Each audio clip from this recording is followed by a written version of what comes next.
Hôtel Saphir. Un bijou au standard international en plein Matongé, au grand carrefour de Kinshasa.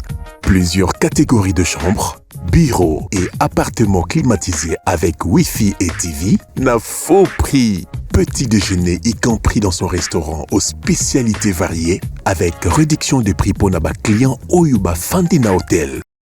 Ascenseur ultra moderne, disponible en permanence 24 heures sur 24, vous amène à tous les niveaux.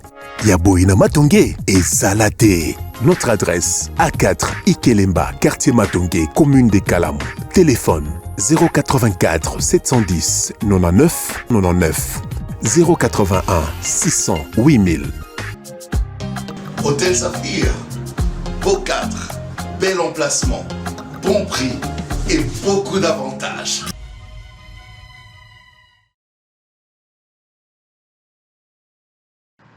Vous nous suivez de partout, nous vous disons merci beaucoup pour l'attention que vous accordez à l'émission ya Bosolo na politique ya mokolo alelo bino baboko landa biso wali na mikili ya bapaya. Vous nous suivez depuis l'Europe, wali na États-Unis, wali na Amérique, wali na Afrique, wali na Asie, bisika banso wali topesi bino mbote mingi mbote pe na bandeko banso obako landa biso na kati ya ville province ya Kinshasa, tobosani pete ba province manso ezali na kati ya République démocratique du Congo, toali komona bandeko na biso o bali na Nord Kivu, bandeko mosusu bali na Bukavu, wali partout, topesi bino mbote bisika bozali. Voilà, aujourd'hui nous sommes le 30 avril 2025. La journée, c'est une journée oezali nationale, la journée de l'enseignement. Bisonyo soto ebi ete lelo pene ali mokolo yo bana bavai na bandako ba enseignant bazali ko célébrer kasi selon les statistiques. La CIECO a annoncé au cours d'une interview, le syndicat des enseignants du Congo, au cours d'une interview, ils ont annoncé plusieurs professionnels de la Craie Blanche ont été enrôlés de force dans les groupes armés. 18 enseignants des sections primaires et secondaires ont été tués par des hommes armés, dont les rebelles ADF à Beni au Nord Kivu en l'espace de 2 ans. Voilà les statistiques. Nous allons célébrer cette journée comment? Au moment où nous savons que Nangambo, il y a Est, il y a République, c'est vrai, renforcement à la position, élément, il y a AFCP M23, bazali toujours continuer, ils sont toujours sur les lignes rouges de la République et les FARDC, ça allait contrôler quelques axes. Il y a République, malgré les négociations, malgré les dialogues, nous ne savons pas torokende na situation ya sécurité ya mboka na biso wapi lelo tokosolola yango na kati ya mboka na kati ya masolo na biso, mais nous disons bonne fête na enseignant. Nous allons lire les informations du jour. Sécurité, crise dans l'est de la République démocratique du Congo. Félix-Antoine Tshisekedi promet de ramener la paix véritable et définitive. MOBA, les commandants des FARDC sensibilisent les militaires contre la tracasserie. Médiation, Félix-Antoine Tshisekedi à propos de la déclaration des principes avec le Rwanda, c'est un pas dans la bonne direction. Les propos du président de la République. Djougou, les notables Emma et Lendou s'accordent sur la reprise des activités au marché des Djouda. Goma, sous protection de la MONUSCO depuis plus de 3 mois, des militaires et policiers évacués vers Kinshasa. Kasaï oriental, la nouvelle société civile congolaise dénonce l'entrave au contrôle parlementaire dans l'affaire de 3 millions de dollars. Nord Kivu, près de 20 enseignants tués en 2 ans à Beni par des rebelles. Justice, affaire Matata. Vital Kamere rappelle à Kamuleta le caractère inviolable des immunités parlementaires. Loubero, 5 civils tués par du ZADEF. Guerre dans l'est de l'RDC. Judith Souminois confirme la prise en charge des frais de passation à l'Exéta au nord et sud Kivu. Insécurité dans la partie est de la République, les troupes de la SADC quittent Goma sur ordre du M23 AFC. Nord et Sud Kivu, la Chine a accordé 1 million de dollars en cash au gouvernement congolais pour assister les victimes, rappelle l'ambassadeur chinois en RDC. Voilà ce que nous avons prévu pour vous comme information du jour. Toali na bandeko na biso comme je le dis tantôt bandeko mosusu bali ya opposition mosusu pe na ngambo ya union sacrée longo na bango penza tokobeta mai masolo parce que nous avons suivi des sorties médiatiques et commis toyebi te soki tokobenga yango ndenge nini l'ancien gouverneur de la ville de Kinshasa Jontini Ngobila qui sort de sa réserve après un long séjour à l'Europe pour le soin. Il a parlé, Torosolola yango, na kati ya masolo na biso par rapport à dossier Zando. Il a voulu vraiment essayer d'éclairer la population sur ces dossiers Zando parce que selon lui, les politiques Bazali vraiment derrière yango, il est allé plus loin. Il a cité même les noms de ces politiques. Nous allons en parler na kati ya plateau na biso. L'accord de principe entre la République démocratique du Congo et le Rwanda sous l'égide des États-Unis. Tokosolola yango pe na kati ya plateau na biso na ko présenter bino bandeko bazali na kati ya plateau. Nous avons maître Claude Ngoma qui est cadre du Nouvel Élan. Bienvenue. Merci mingi mamelo bote na bandinga oyo tozuna bango libaku ya kosolola ekolo na après-midi ya lelo mbote na ngambo ya pe vitré l'équipe technique bazo accompagner biso également na pesi bango pe mbote bakongomani nyonso bapalangani mokili mobimba oyo bazwi pe libaku ya kolanda biso na nzela ya ba plateforme numérique to pe batandolike na pesi bango pe mbote et mbote surtout big salutation na président national l'honorable Adolphe Mozito, qui nous suit en ce net moment. Mais, mamelo, autant que kombo moko ane bandelina, tokokyo yokarasuba kombo anate. Un délinquant financier comme Gentini Ngobila, tokoki te kobanda koyokakae butumoi. Parce que c'est un monsieur, aouti kozonga na mboka, il y a 3 semaines passées. Tilelo azali na liberté, et il se permet même, yakosala ba point de presse, pour à continuer que berner peut que ça va congolais. Ce n'est pas du tout bien. Et je ne comprends pas, je dénonce cette complicité à dynamique Maïndombe. La dynamique Maïndombe, je cite, l'IGF, M. Jules Alingeti. C'est à lui, c'est lui l'arbitre. Yende Moutifo a éclairé Bisso. Comment yomo yibi yomo détourner yomo zope sa Bisso élément? C'est pas normal. Sur ce dossier ici, je cite bien M. Jules Alingete, doit nous éclairer. Il est dans cette obligation. Sur l'argent des contribuables congolais, sans oublier, je vous l'ai dit encore et je le répète ici. Au lendemain, a sorti à partir de Bango ACP, 48 heures après, il y a eu détournement à 500 millions de dollars au Bango Baloba qui cambrionnage. Cambrionnage en Wessalamaka Wapi. Si le dossier en est à la fois. Et donc, ce monsieur, Mamelo, je suis sérieux sur votre plateau. Il mérite à être interpellé. Et nous, les Congolais de tous bords, nous obligés à mon lumière autour de ces dossiers. Naïbi ke tokolo belango, mais Zando Niamekila. Vous condamnez Daniel Kumbate pour l'année à Kota.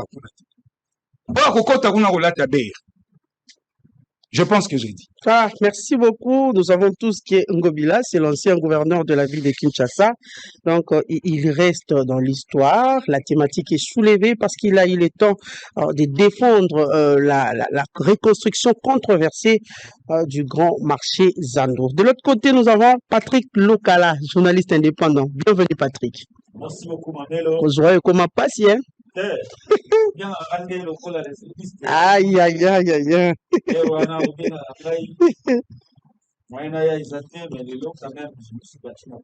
Voilà, merci beaucoup. Merci vraiment, merci. Oh là là. Tu vas demander aux à ma papier. Allons-y. Ok.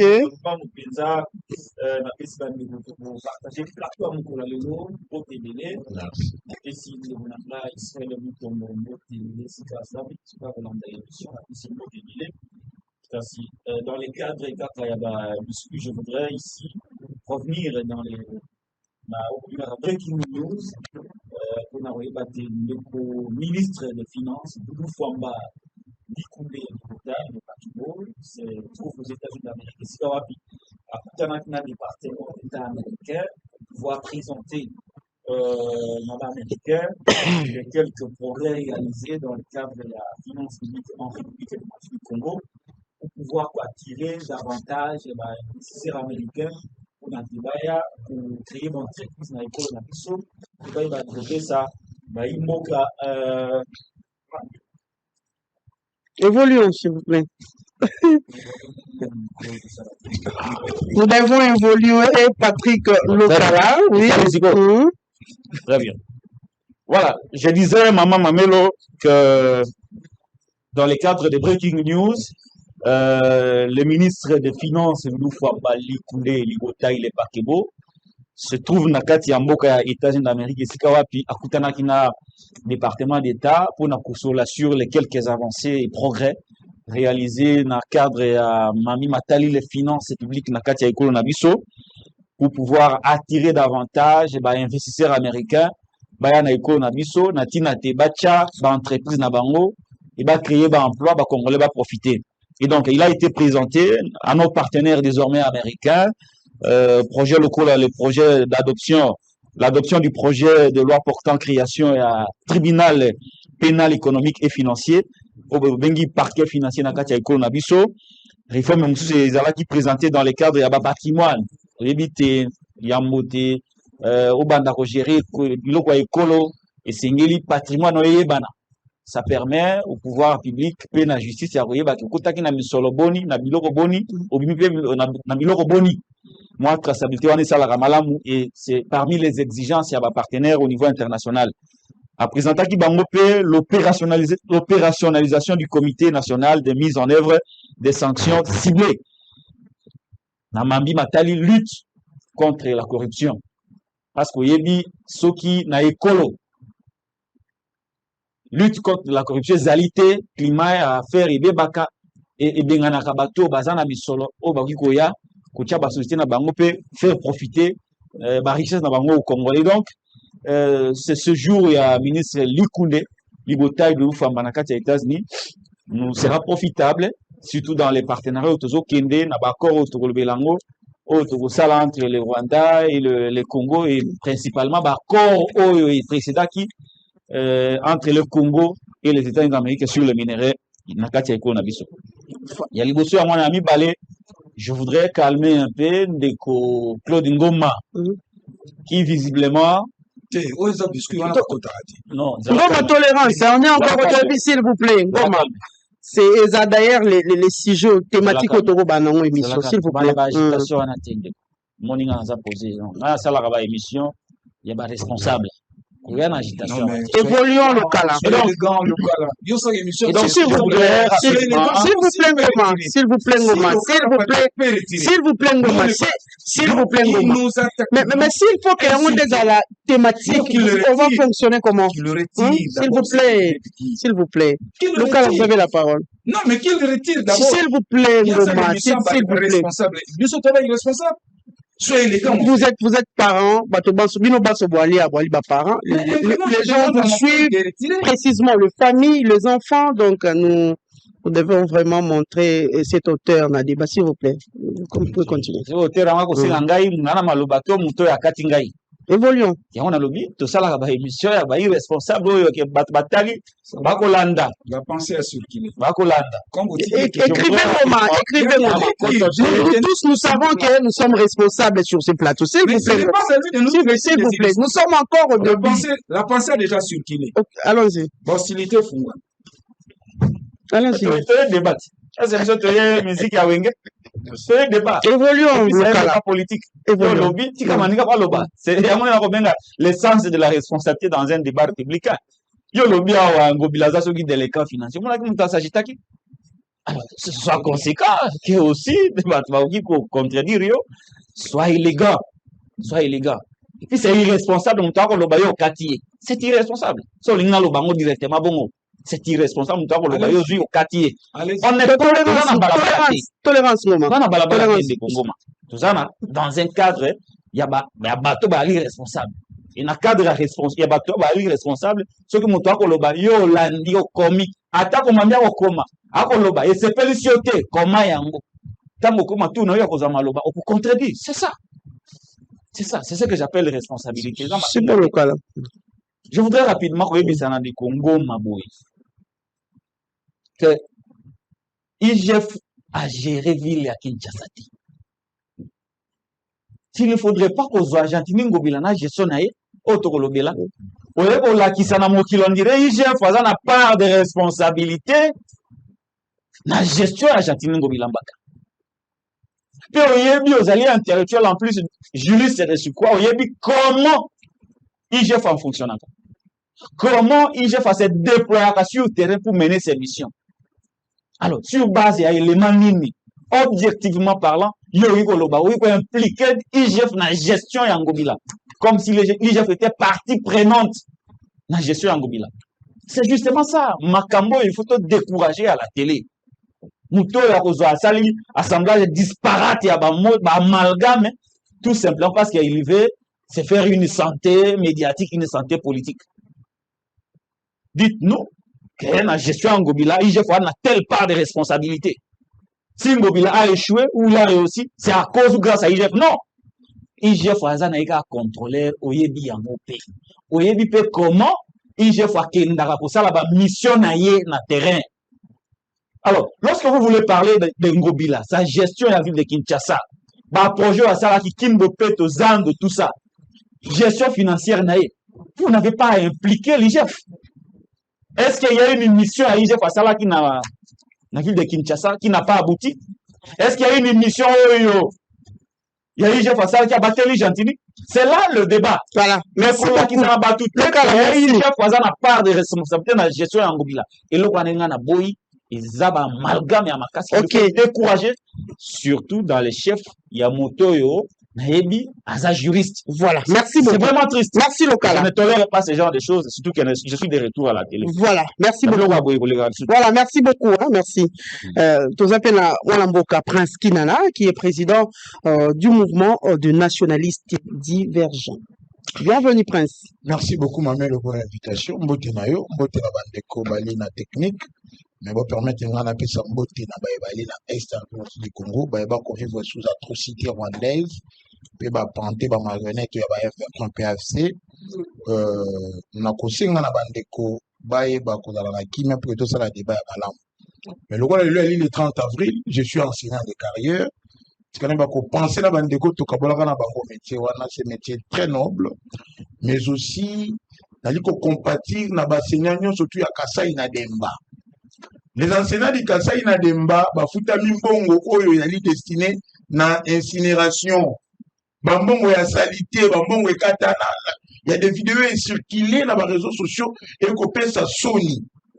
En cette journée, tout en pensant à l'enseignant dans la zone occupée et pas l'armée rwandaise, donc on s'est questionné aussi sur la qualité de l'enseignement et sur la condition de vie au Balikotba, c'est la Balikoméné. Le lot Mamelo, depuis 2019, le chef d'État a lancé la gratuité de l'enseignement. Donc, il a mis tout sur l'avancée de l'évolution de la gratuité. Parce que, il y a eu un statu quo maintenu, l'enseignant va déclarer, maman Soumina Gobenga Bango na patriotisme, pendant que le ministre va le patriotisme était. Donc, on a mis tout dans l'école, frais de fonctionnement, la ligue disponibilité. On a 50 000 francs congolais, 2 millions de francs congolais, et 800 000 sur les structures, les lots comment à niveau nini. Donc, on a des parents, ils ont l'habitude de la motivation.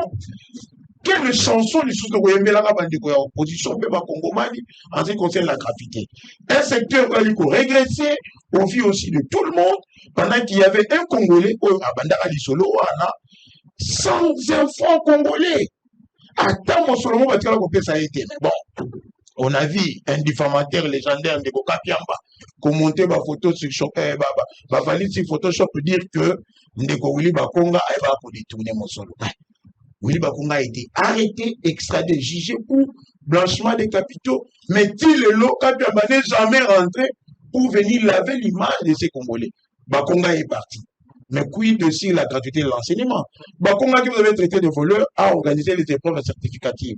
Tu as fait un examen d'État, n'a 5 millions de dollars. 5 millions de dollars. Mais celui qui l'a suivi a fait avec ça 36 millions de dollars, mais qui est voleur? Donc, Nabandi était na journée à l'élo, enseignant tous les landenge, secteur, il y a eu beaucoup de malembe na malembe, tout la même qualité à bana, qualité à diplômé ou na place publique. Vous avez un enfant, diplômé d'État, mais il a dû vous conjuguer verbe être na passé simpleté. Vous avez un mois mais bon, on a même la télévision, parmi les analystes, au Yambala. Bon, non, tu dois prendre un mouquet pour avoir une émission en français. Pourquoi? Parce que la base, le sommet melo à la calé, la linga, la lima, la français, c'est parce que vous avez un enseignement de qualité. Mais pourquoi pas les lotos au monde à Yango? Les parents, comme ils préfèrent, l'État, comment on fait la promotion, il y avait une école privée. Les parents préfèrent que moi, je n'ai une école privée qu'un enseignement public. Mais, c'est quoi de si la qualité même dans l'école privée, voilà. Dans les écoles privées, vous pouvez trouver quelqu'un qui a fait l'électricité à côté de sa cours à français. Moutou a ça la coupe couture, à côté de sa cours à chimie. Mais est-ce que maman ministre Raïssa Malou a dit qu'on a nous apprenons même qu'il y a un conflit à Makassi entre ministère et EPST, et Dinakopé, elle est chargée d'un peu de renseignement, dans la sabotage dans Demba. Chez Negonabiso, Bazin Pembe, que je salue le ministre des Finances, Bansena, Bafoutami, Nambongo Yakokatana. Voilà, merci beaucoup. On doit. Tout ça dans l'introduction, voilà. Et tout aussi, Lisa, Nandeko Academia et Mango Mango, cadre de la partie politique ACP. Bienvenue, Academia. Merci beaucoup, Mamelo Mbote, Oyo, Mbote, la président de la République, son Excellence Félix Antoine Tshilombo Tshisekedi, encouragement à l'agnon sur Eko Kende Sikaye Azali, et puis Awa Nako Bosanate, Nabenga Kae, le buteur de l'Union Sacrée, Moto Oyo Asali Mosala Mingi auprès à chef de l'État, Oyo Asali a concrétisé Mingi Vision à chef de l'État lorsqu'il était encore à la tête de la ville. Ici, je cite l'honorable Gentilingo Bilambaka, et Sika Azali, encouragement Nanga et Sika Naye, Koyo Kape, Ndeko Claude Ngoma, Oyo Aza avocat, Aza juriste na Lobandenge wana, a collègué Makambouye à lobby awa sans preuve nango. Petite aussi ces missions à reprouver en côté et que ça langa souci et que ça la passe et okobenga moto monene lokola Gentilingo bila télécom financier ozweli yango wapi po kaka oloba moba yo kayo kozana ba mot français ou peut-être pour ozwa santé politique ndenge local azoloba. Tu ne sauras pas prouver, mon cher ami Ngoma. Ato bando koma banda lelo timo kolasuka. Gentilingo bila n'a jamais détourné na tête ya ville même un rond. IGF okotangaka, c'est-à-dire IGF na mosala na ya malamu asalaka auprès ya président de la République oyo o soutenaka te. Boye pe lisusu na muzito ozonge pa muzito sali lisusu alliance na président de la République. Institution na IGF et sali mosala na yango ya malamu esika akendaki ko inspecter na hôtel de ville. Donc ne viens pas sur un grand plateau comme ça traiter motomonene ou à rendre ba service et belé na nation ou ba te belé ba salité. Tout de suite je te considère comme un kapiamba qui a toujours menti na kombo ya batu pour déstabiliser ou décrédibilité même ni moto. Mais comme heureusement que je suis sur le plateau, ça ne passera pas et puis n'a avisé déjà le cause sujet sur Makambouya Zando. Ngobila ne dirige plus. Ici, on va parler Zando. C'est lui qui va s'attaquer à Ngobila. Moi, je vais m'attaquer aussi à lui et à son autorité et à Tindi. Voilà. Donc, ici, je vais clôturer ma mélo. Sujet. Lorsqu'on parle du Zando, l'affaire Zando, c'est Zando. Donc, extrapoler ultra n'oriente pas s'il vous plaît, n'oriente pas s'il vous plaît.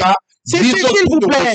Non, orientation, les mathématiques et Ali Nangaï Moko. Mais vous avez déjà donné? Oui. Vous avez déjà alors, nous ne parlons pas d'émission Ali à individualité. Voilà, c'est ça. Émission Ali thématique. Faisant à 1 heure, il y a échange.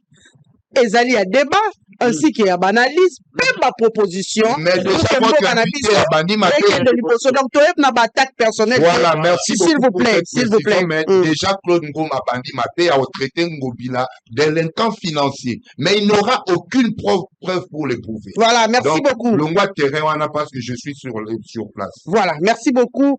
Academia, comme je l'ai dit tantôt, nous allons commencer avec ces dossiers Zando parce que nous avons tous suivi la sortie médiatique à Mwalamboka Jontini Ngobila qui selon lui, l'État n'a déboursé aucun rond pour la construction du marché central. Lokala, nous commençons avec vous. Jontini Ngobila, c'est vrai, Azali initiateur, il y a projet, il y a Moneno et Salamaki, il y a Kotonga, grand marché, Nabiso communément appelé Zando. Mais aujourd'hui, il y a Européen Lobaki, on a point de presse, aujourd'hui il fait objet, il y a critique et belé, et pas il y a politique. Il est allé plus loin, il a cité même le nom de l'honorable Mike Mukebai.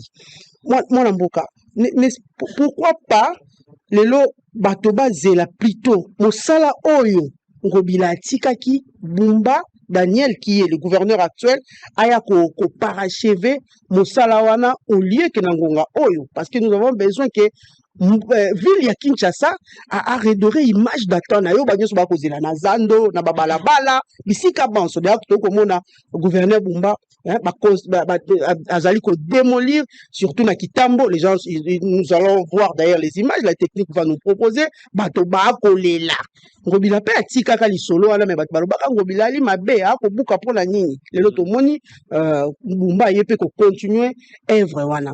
Pourquoi pas kozela oyo prédécesseur na ye a ko sala po ya ko parachever travaux wana ya Zando au lieu ya ko continuer ko s'attaquer na mwana mboka Ngobila. Merci beaucoup Mamelo Ndenge Lobi nangonga nangana ozala vraiment moulaïté parce que dossier oyo nasi na lobeli yango balebele ba plateau pe ya Kisasa mosusu ndio ko lobela ngo lelo na bosolo na tondi yo penza ndenge pesinga imaloba eloko ya liboso première considération nalingi koyoka te motalo baono attaque non il n'y a pas d'attaque po Ngobila soka tikalaka na ye ko gérer ba société na ye ya vigile anga mona biso te anga mona peut-être bato na ye ya mai ndombe baye ko senga mbongo baye ko tuna iso ezalaka pe ndenge nini soit bande connaît à partir du moment où Ngobila a décidé ya kozala responsable ya gestion publique congolais il faut atuna ye ba compte. Nous ne sommes pas dans une république où il y a des moutouillés pour gérer la chose publique, la reste publique. Mais au lingi te batu na yo, et l'eau kwango ya biso, au gérant on denge nini. Émission Bosolo, ils ont un caractère pédagogique. Et sous biso te éclairé ba imboka. Ils ont le rôle à l'opango à famille. Tata Zui, à Sombi, à Sali Befor naye, à Sombi. Et puis, à désigner mon amour ya Mobali, aza logo la yenu mtakobanda ko gérer baleki na ye. Je suis comme ma beba tout na été. So tu non okomi ko attaquer ngai. Oh bolinga ngai te. C'est ça justement le problème ya ba politiciens congolais belé. C'est même chose aussi nan de kumatata na bande ko belé o bazar ba gérer le l'état. Mais comme il t'a ko rendre compte, yaka ko yebisa na ba juge na ba imboka eloko yango ya biso o gérer ki yango ndenge nini. Ba komisa yango attaque. Et sengeli na ba imboka ba céder na manipulation wana te ya kondima ke soki to yeko tuna par exemple gestion Ngobila ki ndenge nini te et comme attaque non ce n'est pas une attaque gestion matata po ezaki ndenge non bokomi ko attaquer ma te ce n'est ça ba attaque te. Je voulais vraiment faire cette mise au point pour éclairer mon ami Mango pour na ke akoya na manipulation wana te pour pouvoir orienter présentatrice ou ayi ko représenter ba intérêt ya public awa nako luka ko manipuler opinion ya liboso ya mwana ya mibale Mamelo Jontini Ngobila a géré Kisasa akomi na suka gestion na ye pour voir qui pas Daniel Bumba biso to ba analyste politique tango to na plateau analyse et ko uta likolote et ko uta nde ba élément de gestion à notre possession gestion ngone nini gestion ya Ngobila c'est que Ngobila a fait, il a laissé comme acquis. Na oyo aye relais oyo aye asali ta kokende wapi. Tokoki kozwa te to analyser relais oyo Bumba kosala lelo ya musala Ngobila tikaki sans que to luka to lobela pe musala Ngobila ezalaki ndenge nini. C'est ça l'analyse. Et lelo soki olinyo lobela analyse ya musala Ngobila komona par exemple na domaine ya banzela. Bon, analyse ça mécanique te. Na domaine ya nzela en 5 ans, selon étude au na osala, je suis pas au bout. En 5 ans, Ngobila n'avait construit que, si mes chiffres ne me trompent pas, les chiffres à la moi, en 5 ans, 56 km. C'est long de Nayokaka. C'est long de Nayokaka. Mais ce qu'on a dit, qualité à Banzela, soit Banzela, inachevé. Bah, oh, il y a Silisa et Lengue, il y a Silisa. Non seulement qu'il y a eu surfacturation, dans le but qu'il a des détournements, mais il y a eu surfacturation. Route, il y a 6 km, mais bon, bima, plusieurs façons. Vous voyez, la qualité à Macadam, Banzela, à Silisa, Banzela, c'est comme il y a et Lengue, ça l'est ombre de lui-même. Électricité, à cause de ça, ok, oh non, on monite, on tient Mwinda. Tant que total, nous avons des ambons, on a dit seulement que tout à la facture et vous à la SNEL, il y a profité à Batami, on n'a pas eu au Chamunda, nous avons des le Kuta. Vous avez un projet naïe phare, on va bien Kinbopeto. Qu'est-ce que les Kinois auront retenu, il y a Kinbopeto Lelo? À part passage, il y a un Ndonabiso, panafricain, grand-père, na maman et doxy. C'est la seule chose au Kinois Kangana Mutupo na Kinbopeto. Nanzemboyo, Jibasa Ngobila. Tout ce que nous avons retenu, c'est le bilan à Kinbopeto Yangwana. Auto-retenant à Kinbopeto. Ceux qui vont prendre la parole après moi, qui me contredisent, qui me disent que on a lobby Zali Lukuta, à qui à Kinbopeto Zanini. Quand Daniel Bumba, province de Kinshasa, à partir de Wapi. Donc, Kinbopeto, on a fait déplacer même le président de la République. Pour quelle suite, pour quel résultat? Parce que ce que nous disons, télévision, ils ont la Kisayango. Les Kinois qui me suivent, il y a dit que Kinbopeto est ombre de lui-même. Ils ont dit un projet chimérique. Oh, il kotika ba Kinois na akimokote. Ya que to kansaka Ngobila tanga zalaka kisase zalaka solo et comment bo elo komoka malonga ezate to ko suka siko na zando tango basali yango d'abord procédure oyo basala pona ko sala appel d'offre pona ko pesa bato oyo basala ba marché to yebi yango te o balbara procédure anzalaki opaque flou et obscur. Mais tant que tu as la attribution à marché, attribuer, tout le monde peut marcher, je ne vais pas faire la promotion. Pour la bambou les délais. Mais la bambou les délais, la ville n'a que 20%. Mbou les délais, mais ville a 20% ya pamba. Tobolite. Zando, initiative ya kusala yango. Et c'est l'initiative à malamu. To comme na Zando moko ya bien. Zando les ali présentable. Tu as la ville à Kisasa. Sur ce point, Gentini a eu la meilleure idée de penser qu'au Pesa na Kisasa, Zando moko bien, il y a moderne. Idée est malamu. Idée ali malamu. Mutuyo ça c'est pas nango. Mais suite nango siko, we ko ba étalage. Honorable Mike qui va aller kiawa. À cause biso non, ils a 80 000 étalages. Quand on vérifie avec l'honorable Mike, par qui député, il n'y avait que 10 000 étalages dans Zando. Délai oh ya ko sala musala Zando pe ko sisa yango, ba respecter yango te. Donc, Tilelo, toi ko yebate, il a laissé le projet à quel niveau? Donc, lorsque vous analysez les éléments nyonso wana ba action na ye o ya sali au niveau du gouvernement provincial à son époque, au moment que bilan na ye ezali globalement négatif. Non seulement ça, mais même mbongo banda ko pesa ye pona ko sala bopeto na Kisasa, bien que mbongo ngo ezalaki insuffisant, mais gestion ngo ezalaki opaque. Donc bilan à Jatini Ngobila ezali globalement négatif. Lorsque vous prenez le secteur Yanzela, d'après mes infos, en 5 ans, Gentini Ngobila n'a réhabilité que 50, au moins 56 km de route. Mais, Oya Simanaye, Daniel Bumba, Salika à peu près 8 mois. 8 mois, il a lancé les travaux il y a plus ou moins 40 km de route. Ce que c'est balance, aux Ngobila, Oya Sali 5 ans, dans Moutaville, il n'a fait que 56 km de route. Na Oya Sali 8 mois, a lancé des travaux, na au moins 40 km de route. Na kati ville de Kinshasa. Donc vous trouvez que Gentini Ngobila Mbaka, sur base de l'élément na pesi, atikaki ville na Libulu. Et à partir de Libulu anande, Daniel Bumba, à mon humble avis, azako bundana. Lelo, je sais voir avec vous que par exemple, TZF Wawa, vous allez Simanayo Wawa, ba bétonner yango. Ça c'est visible, non? Colonel Ebeya, bazo sala. Tombalobai, bazo sala. Moi, Banzela est belé, même Kabamba, Bokassa, Kassai, j'ai vu que les travaux est lancés. Bien que je suis en train de fustiger lenteur. Parce que ça va trop souvent Mike. Oh, bah, ça là, 1 semaine, 2 semaines, 3 semaines, tout plus, bah, ici. Mais moi, bah, trop à 3 à 4 semaines, et qu'il n'y a pas 2 mois, bah, 3 mois. C'est ça que les Quinois ne comprennent pas. Et c'est peut-être, bah, bémol, ils ont rassuré, ils sauté la gestion Bumba. Mais au moins, nous voyons qu'il y a une certaine volonté d'aller vers l'amélioration, même si nous savons tous aujourd'hui que la ville, au-delà de ces problèmes d'hommes, parce que la ville a un problème d'hommes, il y a aussi un problème de moyens.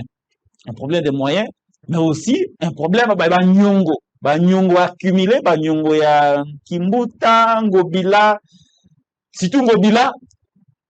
Et puis c'est ce qui fait qu'aujourd'hui, la ville connaît quelques difficultés. Donc, je voudrais que Tango, Bandeko, Obarozamalo, Basimananga, et surtout Ndeko et Mango Mango, parce qu'il y a un point de presse, c'est là que je vais chuter. Oh, Gentini à lobby, parce qu'il y a une saka, Ndeko Nanga, Oyo, et Mango Mango, que Yemoko, Atikala, Kotanga, contrat, il y a marché à Zandoté. Il y a une saka yango. Après, yango na TV. Hier, on a rendu Gentini. Gentini dit que Yende, Mutala, contrat, wana. Mais il fallait dire Congolais comment le contrat a été signé, quels sont les avantages il y a ville de Kinshasa et quels sont les avantages il y a Mouto et qui marché. Voilà. Au lieu de démontrer au monde que le contrat a été un contrat fiable, il a versé ma promesse à Kolakabakinoa, Nakolakisa. Non, polémique est Zaliwana. Il faut Kolakisa Bakinoa. Et donc, ma quelle est l'union soit là, et Zanini. Gentini Ngobila a senti le coup. Voilà. Alingi a déployé Batunaye Balobelaye, ce qui est de bonne guerre, na TV, parce qu'il y a un apport à côté du gouvernement. 2, vous êtes sûr? Ah, mais tout cela n'a pas. Je suis journaliste indépendant, non? Azan apport à côté du gouvernement. Gentini Ngobila. Anga comme ministre. Gentini. 2, ayoki que banquette kalate ko salema sur sa gestion na kati ya ville Kinshasa. Et que gestion naie, ils ont compris ba cadavre belé. Et les abandiko se victimiser na opinion. Abandiko critiquer entourage et chef de l'État. Ce qui est vrai, entourage wana ça pose problème. Mais pourquoi na kala wana ya lobela yangote? Ayeko lobela ngo kalelo. Po di makam ko ba ko kangaye, muko ba ko enquêter sur ya loba non. Bakanginga parce que j'ai critiqué l'entourage du chef de l'État. Non. S'il y a des choses à revérifier, la gestion éco-salema. Si vous êtes innocent, vous serez acquitté. Mais si vous êtes responsable de quoi que ce soit, je présume que juste la justice va faire son travail. Ouais. Voilà.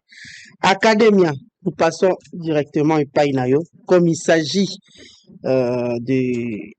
de l'ACP, s'il faut dire, le président est ACP Gentini Ngobila. Moi, l'amboka local a outil koloba moi maloba epele APCP ba révélation mosusu lolenge alobi ville